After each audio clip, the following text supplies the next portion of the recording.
Saya tantang sebenarnya untuk melakukan percobaan ini. Betul tidak apa yang saya katakan gitu ya.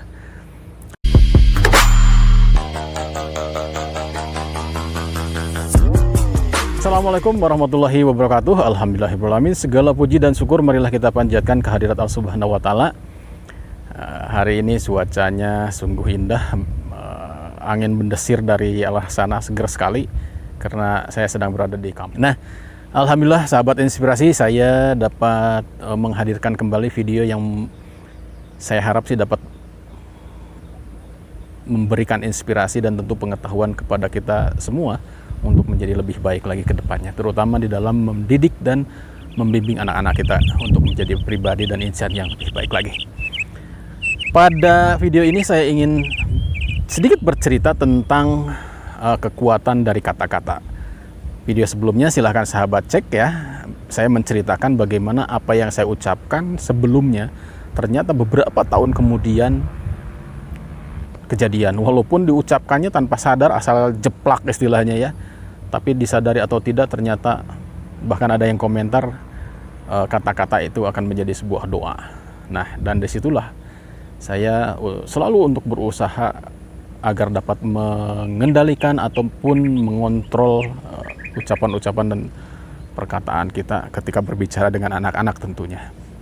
Karena disadari atau tidak, itu berpengaruh terhadap kepribadian mereka. Nah, pada video ini saya ingin bercerita tentang bagaimana sebuah percobaan yang saya lakukan untuk menguji kekuatan dari kata-kata tersebut. Jadi percobaannya gampang ya, para sahabat silahkan coba sendiri dan saya tantang sebenarnya untuk melakukan percobaan ini. Betul tidak apa yang saya katakan gitu ya. Percobaannya gampang sekali. Jadi silahkan Anda ambil dua tempat, boleh toples atau apapun yang tertutup ya, yang dapat ditutup. Saya waktu itu menggunakan dua toples yaitu A, B. Saya labeli itu A, B agar tidak tertukar. Nah, toples itu saya masukkan nasi dengan takaran yang sama. Misalkan kalau 2 sendok, 2 sendok. Kalau 1 sendok ya 1 sendok gitu ya. Kebetulan waktu itu saya ambil 2 sendok. Kemudian ditutup rapat dua-duanya.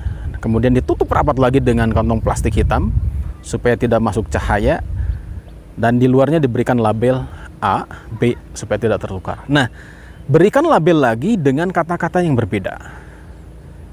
Jadi saya ambil tulisan, saya buat tulisan pada kertas. Untuk toples A itu saya tulis kata-kata yang baik-baik. Misalkan Anda baik, Anda cantik, Anda ganteng, Anda berprestasi. Wah, pokoknya yang indah-indah deh. Anda indah ya. Kemudian ditempel. Pada toples B sebaliknya, Anda jahat, Anda jelek. Pokoknya yang sebaliknya dari A. Silahkan. Kata-kata yang mungkin yang tidak pantas boleh situ. Ya. Nah, kemudian setelah ditempel, silahkan sahabat semua taruh kedua tempat ini agak berjauhan. Agak berjauhan. Nah, tugas Anda adalah mengucapkan apa yang tertera pada label di setiap toples. Misalkan kalau saya sih setiap pagi, bahkan setiap lewat atau setiap ngelihat pasti saya baca. Misalkan gini, pagi-pagi mau ke kamar mandi karena kebetulan melewati toples A, halo sayang, halo cantik, kamu baik, dan seterusnya. Tapi ketika lewat ke toples B yang tulisannya yang jelek-jelek tadi, kamu jelek, kamu jahat, kamu wah, silahkan Anda nilai sendiri. Ternyata ada perbedaan ekspresi ketika membaca yang melibatkan emosi. Ketika kita mengucapkan pada kata-kata pada toples A, intonasinya itu damai, penuh cinta gitu ya, penuh kasih. Halo sayang, apa kabar hari ini? Kamu indah, kamu baik. Tapi kalau pada toples B, kamu jahat, kamu jelek, kamu... bedanya jauh sekali. Lakukan itu selama 1 minggu. Nah, waktu itu hanya beberapa hari saja saya melakukan itu. Karena anak saya, aduh ya jangan ya, kasihan, jangan dikata-katain, katanya gitu. Dan saya juga berpikir karena anak mendengar setiap hari, waduh jangan-jangan ini bisa berpengaruh juga terhadap kepribadiannya gitu ya. Akhirnya saya tidak membacanya, cukup biarkan sajalah seperti sesuai dengan tulisannya masing-masing, dan kita nanti seminggu kemudian lihat akibatnya atau misalkan dampaknya atau hasilnya. Dan setelah seminggu hasilnya, saya ajak istri saya supaya bisa betul-betul menyaksikan dan tentu bisa mendokumentasikan percobaan ini. Dibuka, yang pertama toples A dulu, dibuka dengan sangat hati-hati, kemudian nasinya saya keluarkan. Sahabat bisa menebak kira-kira apa yang terjadi pada nasi pada toples A dengan tulisan yang positif, dengan yang baik-baik saja. Nasinya ketika dikeluarkan itu berubah sih bentuknya, tidak utuh nasi ya. Ada beberapa nasi yang sudah lembek gitu, tetapi wanginya itu, walaupun ada sedikit berair, tetapi wangi sekali, seperti kita mencium apa ya, tape ketan mungkin ya. Ya seperti itu, persis seperti itu, tape ketan, wangi sekali. Kemudian pada tempat terpisah juga saya keluarkan nasi pada toples B. Apa yang terjadi? Di luar dugaan saya. Toples B tadi apa?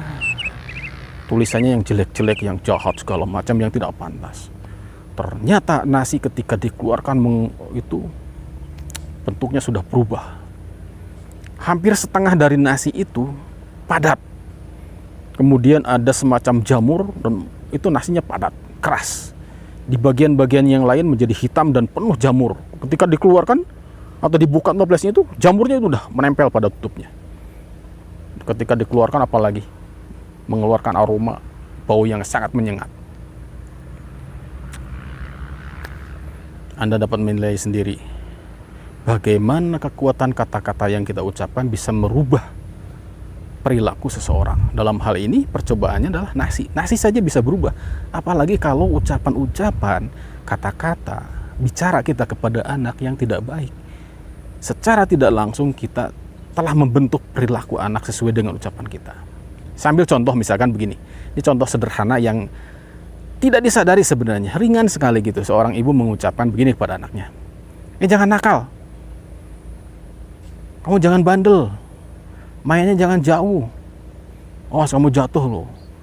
Ayo belajar, nanti kamu bodoh kalau nggak belajar. Kalau kalimat-kalimat itu, kata-kata itu diucapkan terus-menerus dan didengar oleh anak, kamu jangan nakal. Maka jangan salahkan kalau justru anak menjadi nakal. Saya pernah membaca sebuah jurnal yang diterbitkan di Amerika ya, kalau tidak salah, para ahli neuroscience itu mengeluarkan pernyataan bahwa ada kecenderungan yang ditangkap oleh anak itu adalah kata atau kalimat yang akhirnya saja. Misalkan gini, jangan nakal, justru yang nakalnya yang ketangkap dan menyerap di alam bawah sadar mereka. Jadi jangan salahkan kalau misalkan sudah disuruh jangan nakal, bilangin jangan nakal, tapi anak malah nakal. Nanti akan saya buatkan video khusus untuk membahas masalah ini. Jadi sahabat, kita lebih bijak lagi dalam berkata-kata, berbicara terutama kepada anak-anak kita. Karena disadari atau tidak itu dapat membentuk kepribadian mereka. Silahkan Anda lakukan percobaan ini, kemudian berikan komentar apakah percobaan Anda berhasil atau tidak, ya. Atau mungkin jauh lebih berhasil dari yang saya lakukan. Nah, di sini kita mari berintrospeksi ke depannya untuk lebih baik lagi dalam membimbing dan tentunya mendidik anak-anak kita supaya menjadi lebih baik lagi. Jangan lupa untuk subscribe channel ini, like, komen, dan share sebanyak-banyaknya agar kedepannya lebih berkembang lagi. Terima kasih kepada para sahabat semua yang sudah subscribe, dan jangan lupa nyalakan belnya ya, agar nanti ada notifikasi ketika saya memposting video terbaru. Pada video selanjutnya, insya Allah akan saya berikan pengalaman juga bagaimana kekuatan keyakinan. Kalau ini kekuatan kata-kata, nah nanti kekuatan keyakinan. Ini juga pengalaman saya, ya. Karena keyakinan itu adalah separuh dari keberhasilan. Baik, itu saja yang dapat saya sampaikan. Anak-anak di sana sudah ramai itu, pada nyebur di sungai kecil di sana ya. Itu saja yang dapat saya sampaikan. Mohon maaf apabila ada kesalahan dan kekurangan. Saya berharap apa yang saya bagikan ini dapat menginspirasi Anda untuk kedepannya menjadi lebih baik lagi. Wassalamualaikum warahmatullahi wabarakatuh. Sampai jumpa pada video berikutnya bersama Rahmat Afandi, berbagi cerita dan inspirasi.